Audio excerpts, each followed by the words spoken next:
Spy X Family Code White est le nouveau film basé sur le très populaire manga et animé du même nom. Et dans le film, on suit la famille Fargel, Lloyd, Yor, Anya et Bond, qui continuent leur vie de couverture où ils doivent agir comme une famille normale, alors qu'ils sont loin d'être une famille normale. Lloyd étant un espion, Yor un assassin, Anya une télépathe et Bond un chien pouvant prédire l'avenir.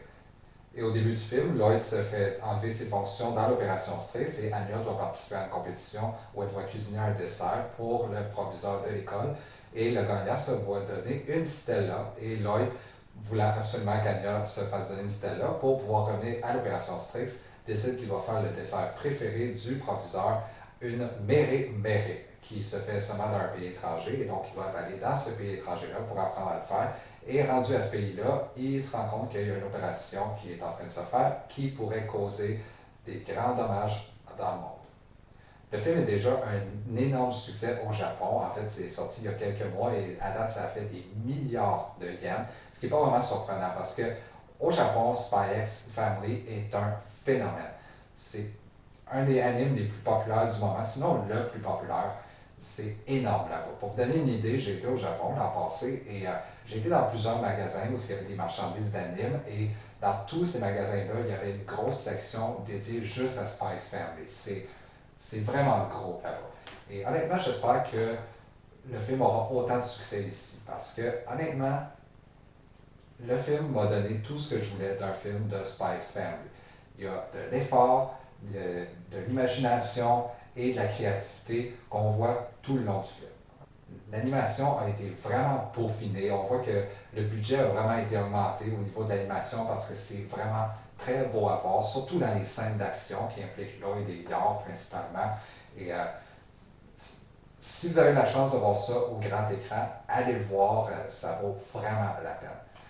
L'histoire file vraiment comme ce qu'un film de Spy X Family devrait être. Je suis content que le studio ne soit pas, du moins pas entièrement, tombé dans le piège de ce que beaucoup de films basés sur des séries font, et c'est de juste prendre la formule d'un épisode et de juste le stretcher à 2 heures. Ici, il y a vraiment de l'effort qui a été mis pour venir avec une histoire qui file plus comme un film, ce que j'apprécie vraiment. Le studio aurait pu juste prendre un scénario basic d'un épisode d'une série, juste paf, on en fait un film de 2 heures. Non, ici, il y a de l'effort qui a été mis dans l'écriture et dans le scénario. Et évidemment, le film a l'humour, donc on aime tant dans Spy X Family, relié à ces personnages-là, relié au ridicule de l'histoire et relié à la personnalité des personnages, à leur capacité.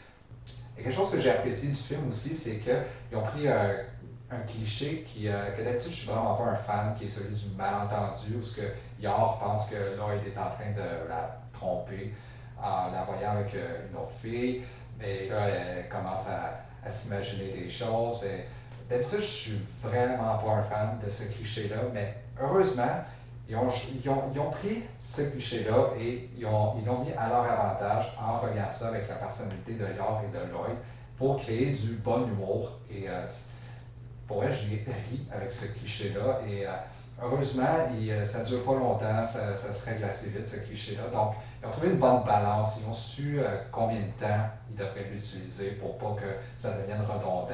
Donc, ça, j'ai vraiment aimé ça du film. Et pour vrai, c'est divertissant tout le long. Le scénario est vraiment bien travaillé. Ça aurait pu être juste un cash grab pour profiter de la popularité de la série, mais ce n'est pas. Il y a vraiment de l'effort qui a été mis là-dedans. Donc, j'espère vraiment que ça va être un succès. Si je devais dire ce que j'ai moins aimé du film, c'est que d'abord, Frankie est pas assez utilisé. Il est juste dans peut-être 2 scènes de 1 minute.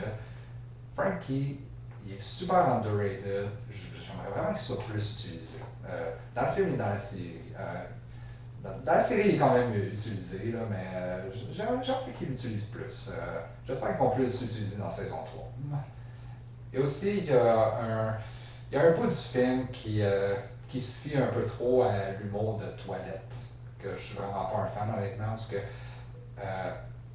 il y a un bout du film où Anya doit absolument s'obtenir d'aller aux toilettes et ils font de l'humour avec ça, mais c'est vraiment exagéré. Même pour Spy X Family, c'est exagéré et j'ai pas ri une seule fois à ces jokes-là. C'est très rare que l'humour de toilette me fait rire. Le seul exemple qui me vient en tête, c'est la scène avec Bob Saget dans Dumb and Dumberer, mais c'est surtout à cause de Bob Saget plutôt que l'humour de toilette en tant que tel. My house is full of shit! He shit everywhere! Look what he did! He shit all over the wall! Mais honnêtement, c'est les deux seuls problèmes que j'ai avec le film. À part ça, j'ai passé un excellent moment avec Spice Family Code White et ça m'a donné tout ce que je voulais d'un film de Spice Family. Un bon moment avec ces personnages-là que j'aime tant, du bon humour, de la vraiment belle animation, de la bonne action. Et il n'y a rien que j'aurais pu vouloir de plus. Je vais lui donner un 9 sur 10, un excellent moment. Euh, et même que c'est un film que vous pouvez aller voir si vous n'avez jamais vu Spice Family parce qu'il explique le contexte de la série au début du film. Donc on se perd pas vraiment. On connaît le contexte et donc on peut suivre vraiment sans problème. Et donc j'espère vraiment que vous allez aller le voir. Et je vous dis à la prochaine.